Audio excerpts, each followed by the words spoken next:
ามยกรู้ผลเพชรย่อมเยานี่มาแล้ว2,000นะแต่เราจะเล่นก็ติดต่อไปนะครับเตรียมไปเล่นกับทุกวันยาวนะครับเตรียมพร้อมนะครับแล้วก็คู่ที่8ชูทองมังกรไฟเรียมเลยครับคู่9เจ้าเสือดำซุปเปอร์ครับคู่10เมืองเพชรเจ้าพิภพคู่11ดาวรุ่ง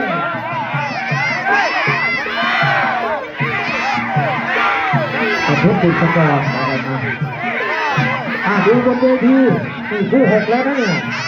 ประกาศคู่6เริ่มแดงรุ่นใหม่ๆครับทีมนี่จากวัดนนทช้าง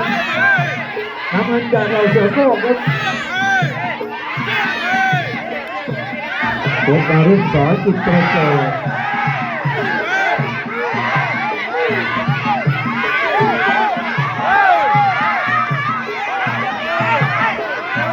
อาจารย์เจนกินสมบูรณ์เข้ามาวันนี้มาแล้วการมาใจมวยตะไคร้ตะไคร้นะฮะหัวหน้าค่ายอาจารย์เจนกินสมบูรณ์อยู่ใกล้ๆนี่เลยอยู่ที่1ครับ3ยกครับเอาพี่น้องวัดข้าวประตูลอยเช้าเด็กหน่อย60ผู้ใหญ่ลอยเช้าตัวบัตร VIP ทั้งเท่งนั้นเท่งหัวละข้างนั้นบัตรละ500นะครับเด้อเอาเบิ่งน้ำกันครับบริยานมวนไปน้ำกันต้องพอสิว่าวัดละ500ไปตัดสินใจดูแต่โง่เราสิเจริญชัยรับนวลด้วยนะครับเจริญชัยรับนวลที่ประชาสัมพันธ์นะครับเจริญชัยคนที่6นะครับคนที่6วันนี้ก็จะทำหน้าที่ให้เร็วที่สุดนะครับเพราะว่ามีงานต่อเนื่องนะครับคนที่6ใดๆก็ตามแต่เราจะเร็วได้ก็ต้องให้ความร่วมมือกันหัวหน้าคณะนักมวยนะคะต้องให้ความร่วมมือนะคะอันนี้บนเวทีนี้ถือว่าเป็นคู่ที่3แล้วคู่ที่6แล้วนะครับคู่ที่6แล้วนะคะคู่6ทีมนี้กับเพชรดาวรุ่งคู่ต่อไปคู่7ที่เราระบุไว้เจริญชัยนี่กับทางด้านเพชรย่อมใหญ่นะครับคู่8คู่ทองกับมังกรไฟนะครับมาคู่ต่อไปขึ้นบนเวทีเลยครับแต่งตัวเสร็จขึ้นไปเลยครับเร็วนะที่สุดวันนี้อย่าช้าไปเยอะเร็วก็ได้รับค่าตัวนะครับเราไม่รู้ว่าเราจะไปจุดที่คู่ไหนเราไม่มีสรุปเราเอาเป็นว่าชกได้เท่าที่ชกทั้งหมดเนี่ยเท่าที่บรรยากาศทำให้ได้ชกได้ทั้งหมดเนี่ยวันนี้เราต้องเร่งครับวันนี้ที่ยก2ค่ะของคู่ที่6นะคะแสดงที่เพิ่งมาถึงก็ซื้อบัตรซื้อตั๋วนะครับ120เด็ก60เท่านั้นมาช่วยคุณแหลมสร้างวัดพัฒนาวัดแก้ใหม่ทีมนี้เพชรดาวรุ่งในสงการก็ประมาณนี้แหละมวยใกล้สงการ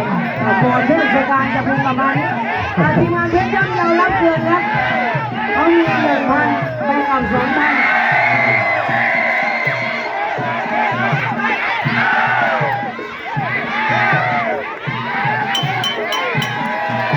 พักก่อนครับเลย1 ยกครับทีนี้สิบกับเพชรดาวรุ่งสอนจิตประเสริฐทำเดียวกันเป็นเขาใจกันไก่เที่ยงกันอาจารย์ดอกจีสีแดงอาจารย์จงจิตท่านอาจารย์อำนาจทีมงานเราเสือโก้ทีนี่ตัวหนุ่ยนะคะนี่น้ำเงินคู่ต่อไปก็อยู่ในสภาพที่พร้อมครับเจริญชัยเล็กกับเพชรย่อมเยาไปกับ 2,000ที่มารับส่งต่างเดือนนะครับที่มาย่อมเยาแล้วก็คู่แฝดคิวทองกับมังกรไฟคู่ต่อไปเป็นอาจารย์นั้นเจ้าเสือดำเสือดำกับซุปเปอร์บัสเป็นคู่9นะคะ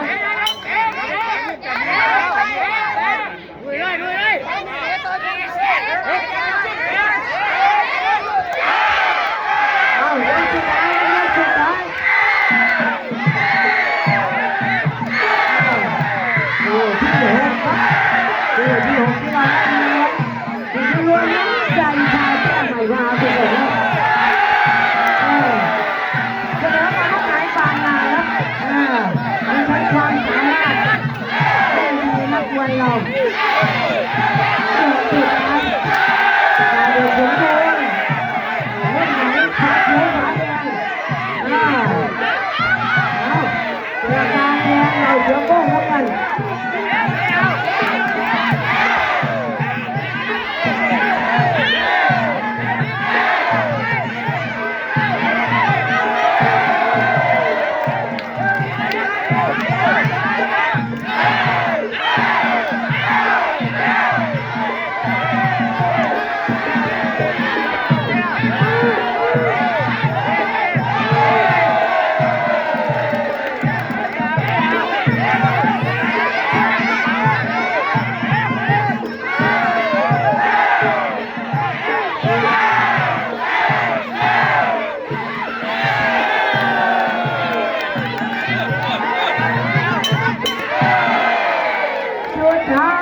สุดท้า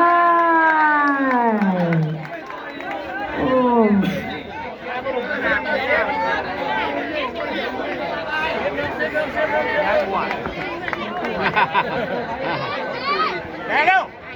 ก็ผลนะครับชูมือครับยินดีด้วยครับยินดีผู้ต่อไปเป็นหน้าที่ของเจริญใจเล็กกับเพชรย่อมเยาว์นะคะ